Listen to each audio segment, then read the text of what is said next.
Hello friends, नमस्कार। कैसे हैं आप लोग? उम्मीद करता हूँ अच्छे होंगे।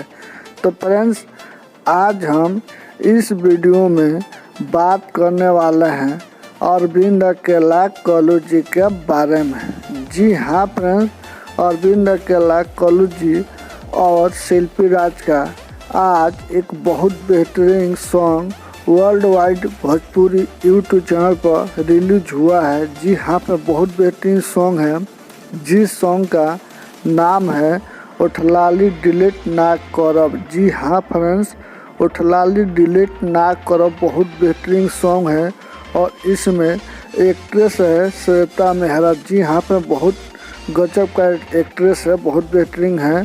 तो आप लोग जाइए और खूब ढेर सारा प्यार और आशीर्वाद अरविंद अकेला कल्लू जी के दीजिए और प्लीज़ आप मेरे चैनल को सब्सक्राइब कर लीजिए। हम आपके लिए ऐसे ही अपडेट लाते रहेंगे। तब तक के लिए बाय बाय।